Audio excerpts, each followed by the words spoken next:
back to another Coaster Cheetah video, and in this video I'm going to be doing a ranking of every coaster at Busch Gardens, Tampa.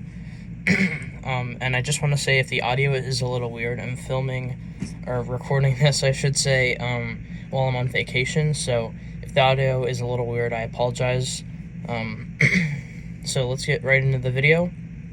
Now, at number 10, already there's going to be a slight surprise. At number 10, we have Sand Serpent, because I really hate Wild Mouse rides, and I think originally they put a bad rap for mock rides, because mock and Mauer rides, I mean, they were both the prominent manufacturers that built Wild Mouse rides, and they're just so bad. They're so rough, and jerky, and like rattly, shaky.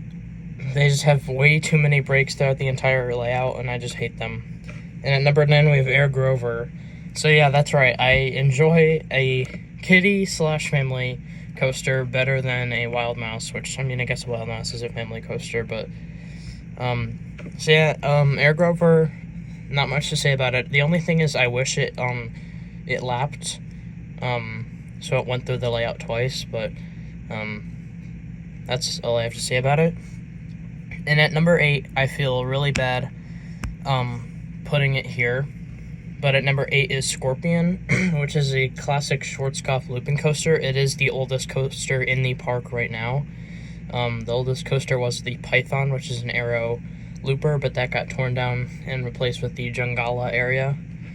So Scorpion is the oldest ride in the park, and it's not a bad ride at all. It's super intense. It's a lot of people's first ever looping coaster in the area, or even maybe some people's first ever coaster that goes upside down, either that or Cheetah Hunt. But it's not a bad ride. I actually like it, and I ride it every time I go to the park, so don't skip over it, even though the stats may not be that impressive. At number 7, we have Cobras Curse. So Cobras Curse is a mock family spinning coaster, and I love it because it's so unique and it has so many different features about it. First of all, an elevator lift. I mean, off the top of my head, I can only think of like 3 other coasters at least in North America, that have an elevator lift. Then it has a lift hill, but it also goes backwards and spins, and this is a family coaster. Now, in my opinion, it does not feel over a family coaster, and out of all the family coasters I have ridden, it is my favorite. Spoiler alert, because I might be doing a ranking my top 10 or top 5 favorite family coasters, but yeah, it's definitely an amazing attraction. The best themed coaster at Busch Gardens, Tampa. And even though it is a family coaster, you should not skip over it. Now, there's one main issue with this ride, and that is, so Busch Gardens, Tampa is my home park, so I go to it often, almost every weekend, and I have to say, this ride has very bad maintenance issues. It's down a lot. I assume because of the elevator lift, but I'm not quite sure. I mean, it does have a ton of features, so I mean, that definitely probably contributes to it, but it's not a very reliable ride, so just be careful if you're visiting. So now at number 6, we have Tigris, and I feel bad not putting Tigris even in the top 5, because I really, really like the Skyrocket 2 models, and I feel like they get more hate than they should just because they are cloned in a lot of SeaWorld parks, but they're actually really, really good, forceful attractions, some airtime even. I love the roll, how slow it is. They're also pretty tall. 150 feet isn't short. And Tigris, believe it or not, is the tallest launch coaster in all of Florida, even taller than Velocicoaster. Obviously, it's not better than Velocicoaster in my opinion, but definitely not a bad ride. At number 5, we have Shikhar, which, so out of all the B&M dives I have ridden, Shikhar is my favorite. But I have not ridden a mini dive yet, which I really want to, because I can't wait to experience a dive without a brake run. I also haven't experienced Yukon Striker, and I'm sure that first drop is amazing, because it's like 237 feet, I'm pretty sure, something like that. Shikhar is 200 feet, so it is on the shorter side of dive coasters, I should say. But it is a really, really good ride, and one of my, if not, it's probably my second favorite part of the ride besides the first drop. is the second drop off the mid-course, and that's purely because of the building that it drops into. I just love that part of Shikhar, especially if you're sitting on a wing seat. In Shikhar, try to sit front row on a wing seat because it's just awesome going down in that building. Now at number 4 we have Kumba, and Kumba is, I'm pretty sure it's the second oldest coaster at the park. It's a very awesome ride, and it's very intense. In my opinion, it is the most intense ride of the park. Either that or Montu, but I usually think Kumba to be more intense. Also, it can be a little rough. I don't really mind it, but some people do.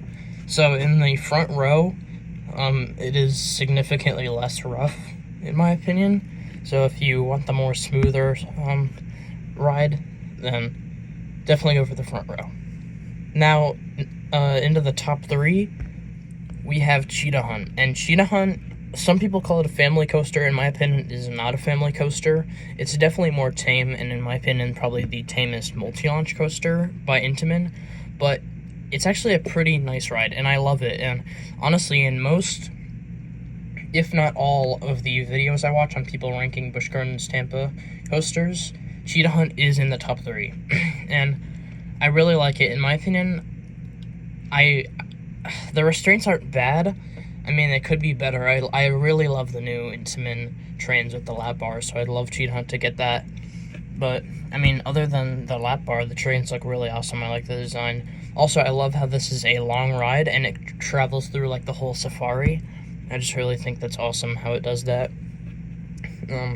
So yeah, definitely an amazing ride, and I think it does get more hate than it should. Now, the top 2. We have Montu and Iron Gauzy left. At number 2 is Montu. Montu is the best inverted coaster I've ridden, and I have not ridden them all, but I have a feeling that regardless, it's gonna be still the best, because I've heard from a lot of people, and it's really just an incredible ride. It's so forceful. The Batwing is awesome. It feels like you're going at it such a fast speed, even with the trims before it. It's just crazy, and it has so much speed throughout the ride. I love the corkscrew towards the end of the ride, right before the brake run, because it kind of feels like you're, like, gliding in, like, you know, it's not much, and then you're just gonna go into the brake run, and then it hits you with that corkscrew and whips you over it. It's just such a great element of the ride. Now at number 1, we have Iron Gauzy, and I don't think this is going to be much of a surprise because, I mean, it's a hyper hybrid coaster by RMC, so obviously it's going to be great.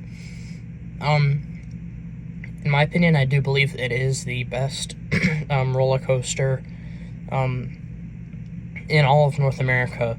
Now, the main contender, I believe, is Zadra. And yeah, I do believe Zadra and Iron Gauzy are both better than Steel Vengeance. And even though Steel Vengeance is definitely a top 3 or maybe top 5 coaster in the entire world, the brake run kind of ruins it for me a little bit. Plus, the drop off the mid-course isn't very good. So yeah, I'm not saying that Steel Vengeance is bad. It's just, in my opinion, Iron Gauzy and Zadra are just... I mean, I haven't gotten to ride Zadra. It's one of my bucket list coasters, but haven't got to it yet. So that's my ranking of all the rides at Busch Gardens Tampa. Put your rankings in the comments below, and comment down below if you have any other coaster video ideas that you'd like to see on the channel. I hope to see you in the next video. If you enjoyed, like and subscribe, and goodbye.